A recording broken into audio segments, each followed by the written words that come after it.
Hello and welcome to Industry Insight Sessions from Change in Education. My name is Amos Madra and I'm a careers advisor here at Change in Education. And in this program, we get to speak to industry experts about their own career journey and get some tips and advice on how they can help you in your own career journey. Well, joining me today is Paul Barker, who is the build team leader for Mercedes-AMG Project One hypercar, which brings fully fledged Formula One hybrid technology directly from the racetrack to the road. Prior to his role as the build team leader for the Mercedes-AMG Project One hypercar, Paul worked with Mercedes-AMG Petronas Formula One team, a multiple world championship winning Formula One team, and I'm sure you don't need me to tell you that. They're winning everything, absolutely dominating Formula One, and what a privilege it is for us and an honor to have Paul on the show here today. So Paul, a very warm welcome to you. Thank you so much for joining us. Oh, it's my pleasure completely. So Paul, could you tell us what exactly you do and how you even got into this role? How did you become a team leader in such a iconic brand? Well, I was fortunate really. My entire life has revolved around cars. I got when I was 13 years old, I got a £50 car from effectively a scrapyard, and played, learned, took things apart, put things together. That was my hobby, my interest. Been very fortunate enough that I've managed to take that into my career with me. Some say it's good, some say it's bad to work in your hobbies, but it's a hobby that's still stuck with me. So I worked my way through really. I started off as an apprentice in a traditional garage. It was actually a Renault garage. 18 months later, I found my sister actually found a job advert for a race engine build company, which I didn't really know existed. It was not really on my mind. It was an apprenticeship, so I applied and was fortunate enough to get the position.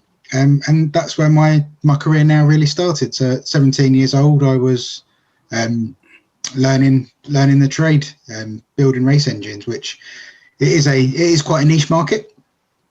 But that is something I loved, and my mum still reminds me now that I came home one day, probably after a few months, going, I didn't know jobs like this existed. It was perfect for me. I was a 17-year-old lad travelling the country and the world and playing with race cars. Who wouldn't want to do that? That's incredible. So from that point, how did the opportunities present itself at Mercedes-AMG and with what you've been doing currently? Yeah, so effectively carried on gaining experience where I was. I then moved, took a couple of opportunities abroad. So I worked abroad for a couple of years in total. And when I came back to the UK, I had a local job working for a sports car company. And this job came up, it was advertised. So I applied for it as an engine builder. So I went there to, I approached it as being involved in racing. F1 is the pinnacle. That's the golden ticket. And again, lucky enough to have the opportunity to take on. So I joined HPP in 2011. It was, for me, it was a fortunate timing. There was a big rule change in 2014. So the company was uplifting and taking new people on ready for the new program. So I started right at the start of the development period for the current regulations.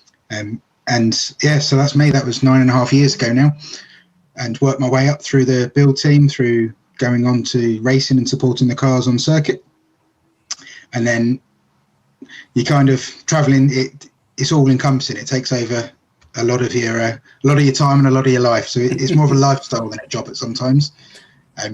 Decided to stop traveling. I was spending more time with my partner at home and wanting to be home. So I was back in the factory, and then this new project came up, which is a new project for the company. We was very focused on Formula One. Project One came about, and there was my opportunity. So again, I took it. So still reporting to the same sort of build function. And yeah, then a very different role. So 14 years of being on the tools to now 3 years of trying to manage the guys on the tools and work through. Very exciting project, very challenging. It's a challenging environment and industry anyway. but we've condensed what should have probably been an 8-year program into about 4 years. So every day is a learning day. Definitely. I mean, when I just look at that vehicle itself, it definitely looks like it's something from the future. And you look at it and you think, wow, is that really going to be, from concept to reality? How soon can we expect for that to be available? It looks like it's a very track focused vehicle. And obviously being electric as well makes it better. It's a hybrid, I beg your pardon. The 1.6. Yes. So it's the 1.6 engine, not to be too technical, 1.6 engine taken from the Formula One car, combined with an electric powertrain as well. Is that right? Yeah, so the current Formula One car has it's a 1.6 V6 petrol engine, but it also has 2 electric motors. In the Formula One car has it's to do with the hybrid strategy of a kinetic and a heat energy source. So we've combined that into this road car with the addition of a fully electric front axle. So the F1 car is a 1 single engine and 2 motors, and this car is 1 engine and 4 motors. So it's still a 1.6 V6 1,000 horsepower road car. In all honesty, there's a reason that nobody's done it before. It's groundbreaking. It really is. It's crazy to think how, a vehicle of that sort of engine size can be so powerful. I mean, when I hear 1.6, I'm thinking, my car's a 1.6. How is it that, something like that can be comparable? But it's incredible how far technology has come. Indeed. And where it's going as well. How soon? I mean, do you think? First of all, do you think this transition moving to electric is that going to be something that's going to be realistic for all of us? I don't know, by 2050. Is that something you think we could achieve? I personally, I do miss the sound. Obviously, we still have an engine. We have the sound. So where my heart says, I like race cars, I like noise, I like those things. Engineering wise, scientifically, that is the future. Whether we go fully electric or much more hybrid, I think hybrid powertrains will be the future. It gives us more ability. I'm imagining in 50 years time when you can't envisage what we do now 50 years ago, what we're going to do then. There may be something completely new, but it is the future. You can see a lot of manufacturers now are putting all of their energy and resource into electric cars. That's definitely the next wave. Yeah, I think you make a good point there because, I've heard other people say the same thing again. The hybrid route is where things are going to go. And you can see in urban situations, it could be electric. And then obviously when it's indeed, yeah, more, better both worlds. Yeah. So, okay. So when you were doing that apprenticeship at that Renault garage, could you ever imagine yourself being, at a pit stop on the Formula One track? Probably not. No, probably not.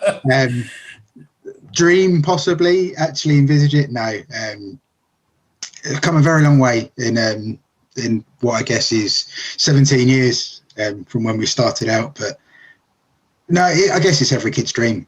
I was happy doing what I was doing.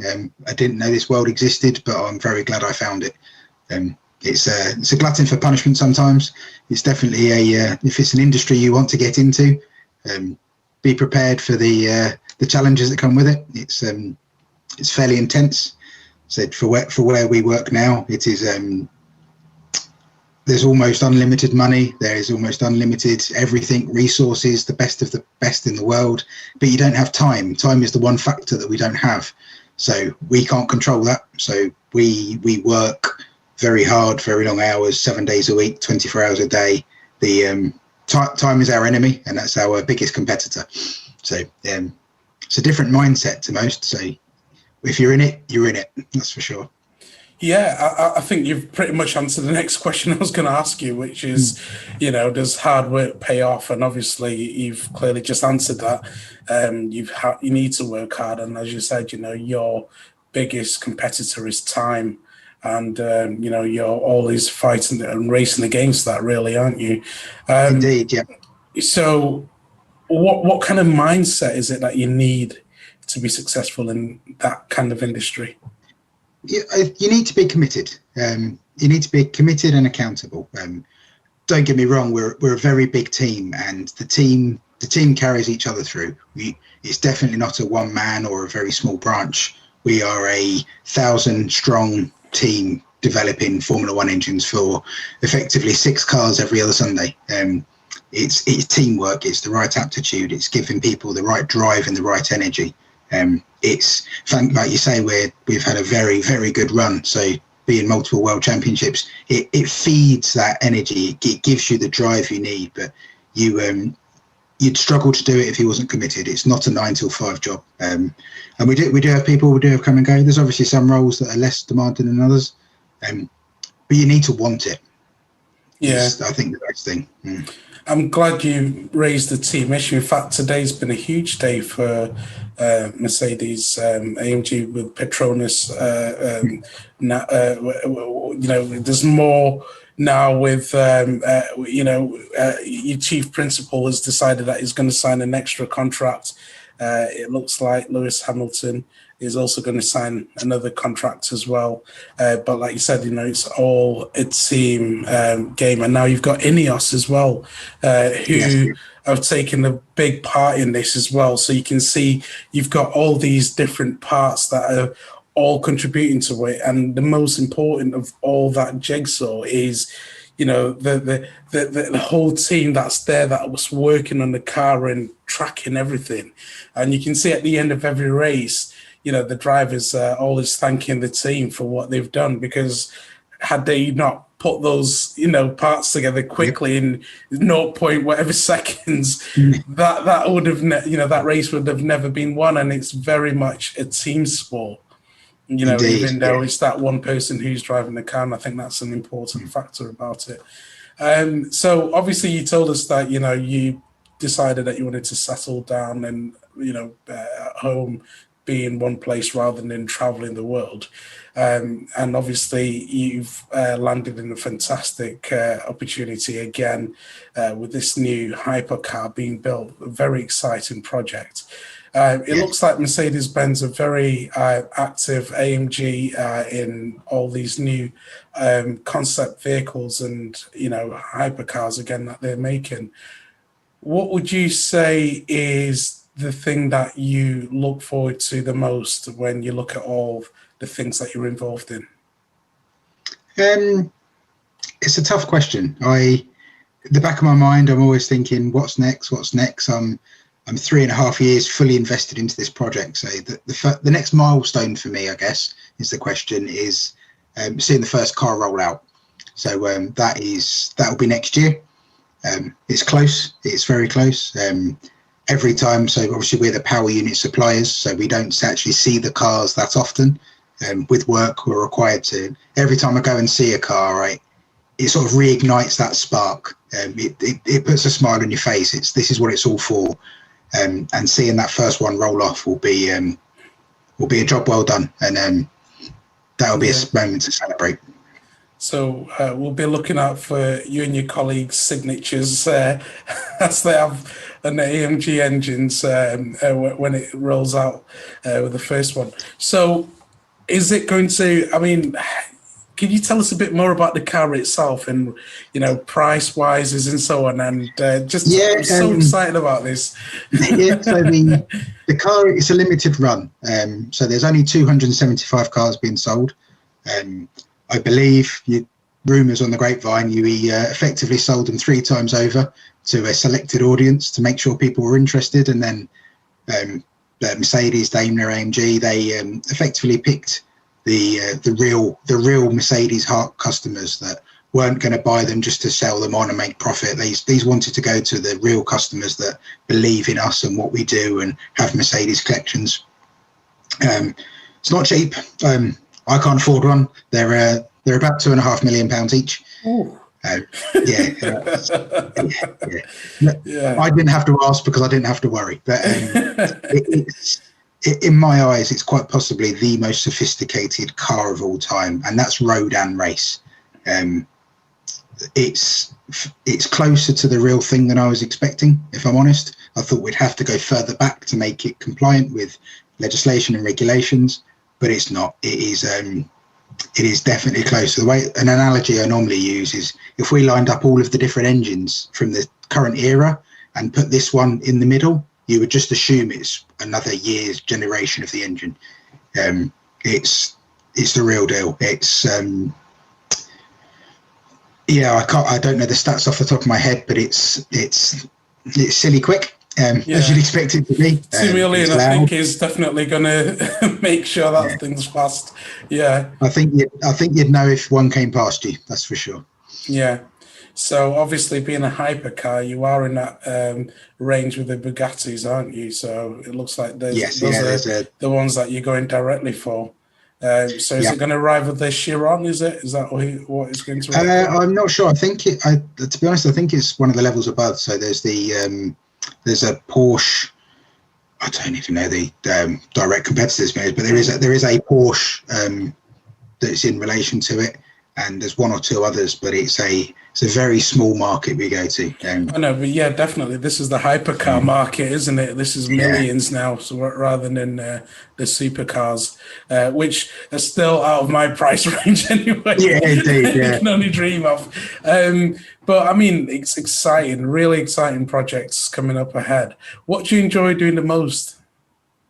What do you enjoy about your job? I think for me, one thing I've really enjoyed is I've had to break the mold at work. So we're incredibly process driven as a business. So like you say, winning championships, everything. We're fantastic engineering, fantastic manufacturing, but reliability. If you're a fan of Formula One, you'll see quite easily reliability is key.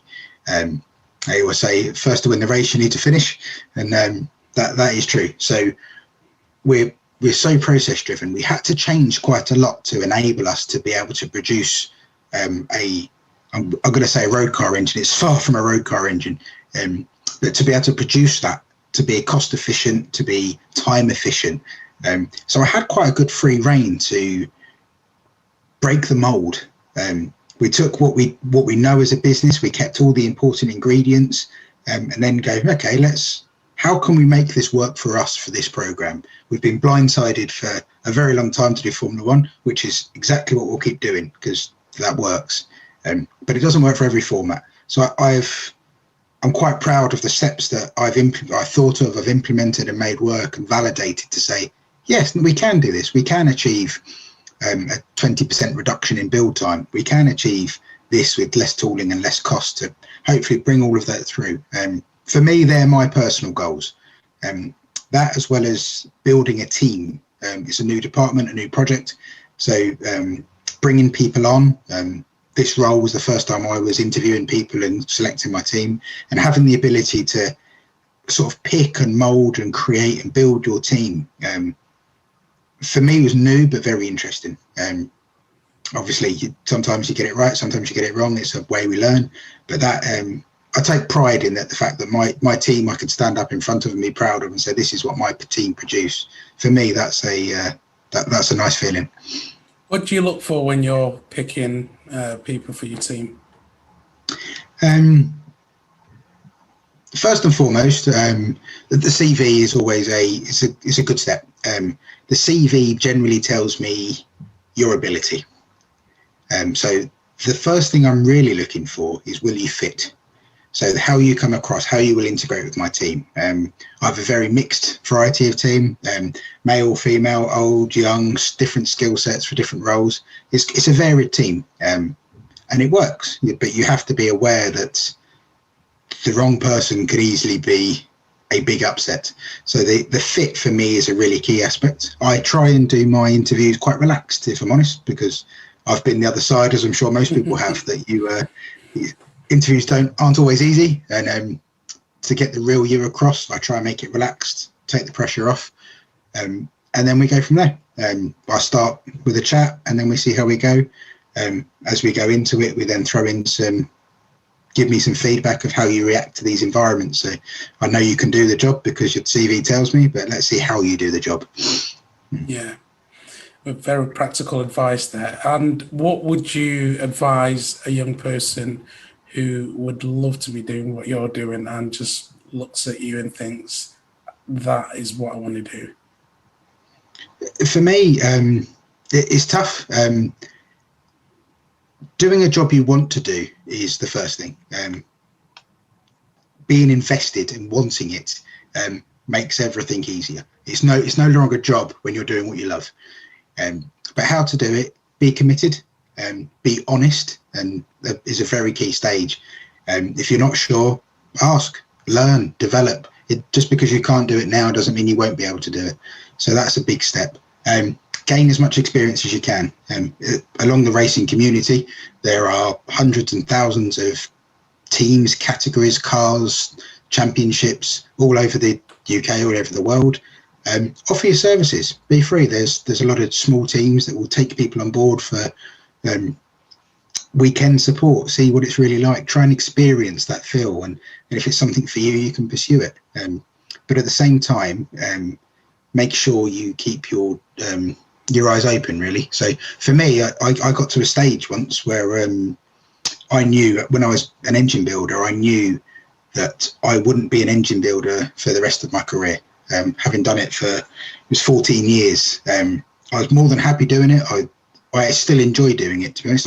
I do miss it now. I'm not doing it, but I knew that I wouldn't do it for another 20, 30 years, which is my career. So I was looking at what options I've got. I was lucky I fell into this one and earned it and worked for it. But I've always said, and I will always advise friends, children, that for me, the education is really key. My skill set, my experience helps me in one very niche, very difficult industry. Having as much information and skills as you can have gives you a much bigger tool set to do many different things.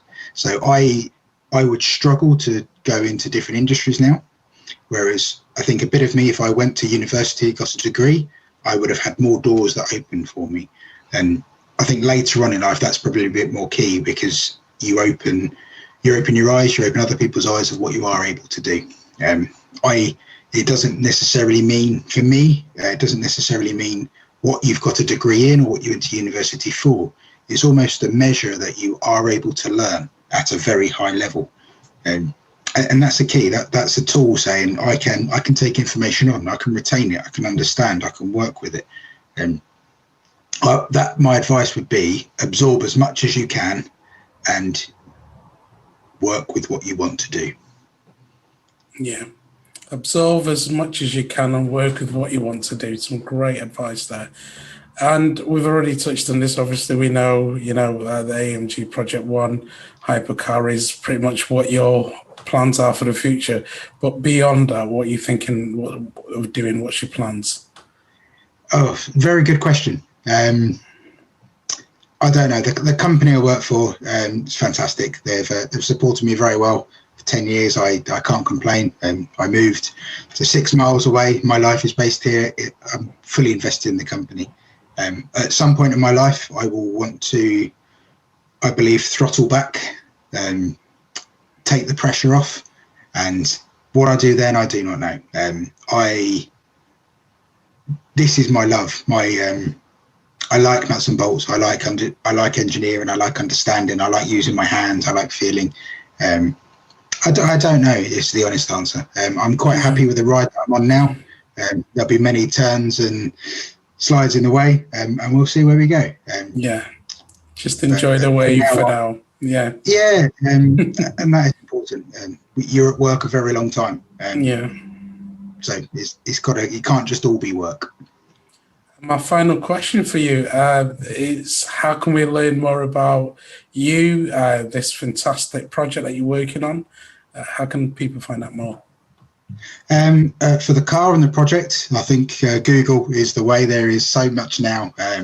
We're at the point in the program where it's not so much a closed door event. There is now all of the cars. Up until recently were in the black and white camouflage, so you can't see body lines, you can't see the development.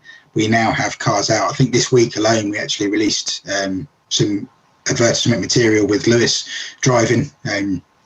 So there's a lot online now about Project One.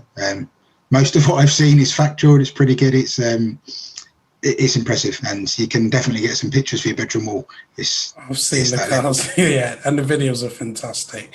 Anyone out there that wants to just have a look, just Google it. It's everywhere.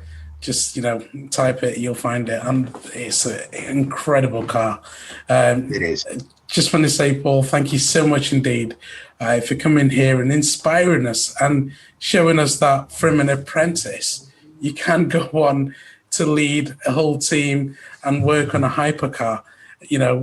When you were that 18-year-old working at Renault, who would have thought years to come you'd be in charge of building a fantastic engine for an incredible manufacturer, with the experience of Formula One as well, and having been there and seen that and being part of a great team and all the experiences that have come along with it. Thank you so much indeed for sharing that with us here today. I just want to say thanks for that. Thank you. No, my pleasure completely, and thank you. This is a newish experience for me. I've quite enjoyed it, but also just talking back through things, it's quite nice. I've probably got an extra smile on my face now, where you're sort of thinking, actually, yeah, I've done well. I've worked hard. I've achieved that, and the bit of pride showing. So thank you for that.